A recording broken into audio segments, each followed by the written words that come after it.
Hi, everybody. It's the Death Digest for another week with Paul, Kim, and Steve. Kim has a great idea tonight, talking about death and creativity. Okay. So we'll go to her right first to start up. Put me right on the spot. Ah! Well, what sparked your interest in death and creativity? Maybe you can talk about that for a moment. Well, I guess what I'd probably start with is, what is creativity? It's like, how do we understand what creativity is? I mean, we kind of throw that word out there like it's just a known entity, kind of like when we just throw consciousness out there, or mind out there, or ego out there. There's different aspects to the phenomenon, I think. And so I think it'd be interesting to, first talk about, what we think creativity is. Okay, that's a good idea. You want to start? Okay, so what do you think? What do I think it is? Yeah. How come it's all on me, man? You're smart. Is that what it is? Yeah. Okay, well, I'm just checking in because I have, the idea of what creativity is, which, like the standard definition that, I typically think of is novel and innovative ways of thinking. Mm-hmm.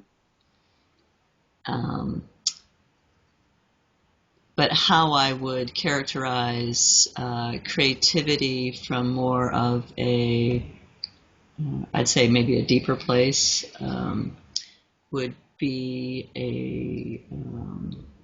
I'm just checking in now. It feels like a very forceful energy, and I'd say that it feels. Some of the work that I've done with creativity and what's called the vital energy, which is Jorge Ferrer's and Ramiro, and what's the other guy's name? I can't remember. Oh, this is terrible. I think it'll come to me. Another researcher doing some work with the vital energy, and it just really rang true and resonated for me with the vital energy being the center, where the hara, around the hara area, that energy center that's in our solar. No, it's further down from the solar plexus. It's like the second chakra area. Mm-hmm. Are you familiar with the chakras? Yes. Okay. So in the sort of the sexual energy area. Right. And so with vital energy, what typically happens is that it gets mistaken for sexual energy, but but what I found is that like the vital energy is this drive to I don't want to use the word create, but to bring something new into being, to be the architect or the instrument for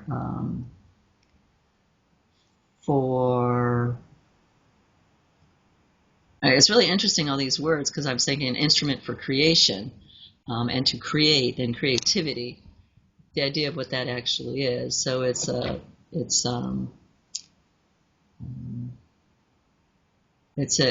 drive, it's an energy, it's a movement towards fulfilling some aspect of one's being.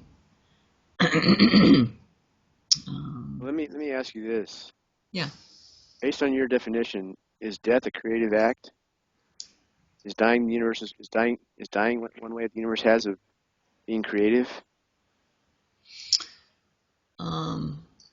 Yeah, I think I do, and I'm basing it on some of Steve's work, actually. That some of the stuff that he talks about really resonates for me about some of, and he can talk a little bit to that. We'll say how it resonates with my work, and I'll say more. Just when you talk about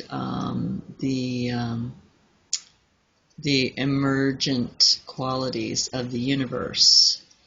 And how I see emergent qualities is like the creative unfolding of our potential and the universe's potential.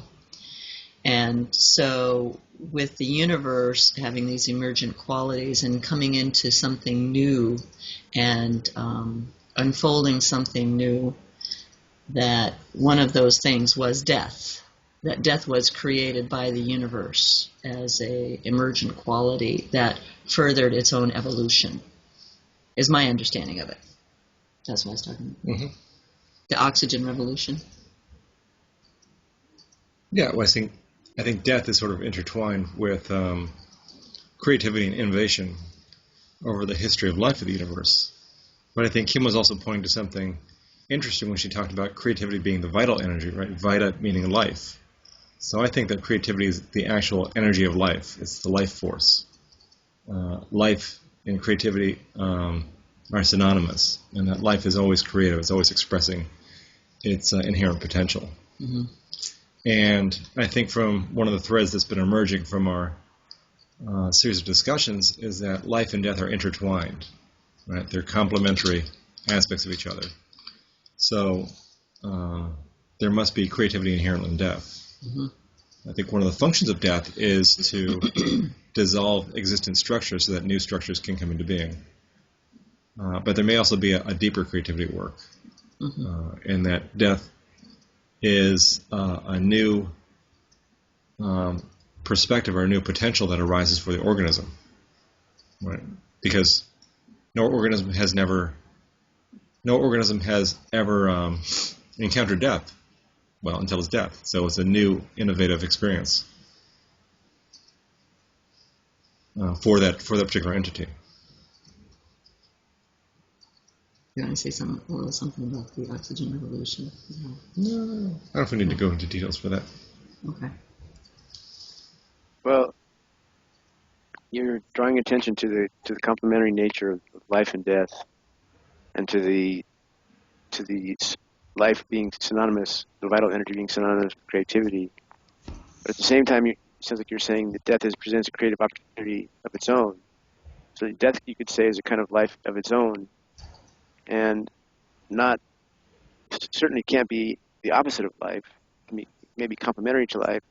Yeah. But in what way is it, given what you've said so far, is, if it's true, in what way are life and death even complementary?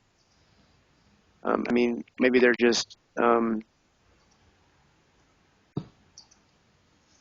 least from the perspective of the organism, if death presents a new opportunity that it's never had, then you might say death is actually just more life, hence life after death. Could be. I mean, go ahead. No, go ahead. Well, I mean, maybe it's a matter of perspective. Maybe from the perspective of the afterlife or some trans-physical realm, what we call death is actually life, as seen from that perspective.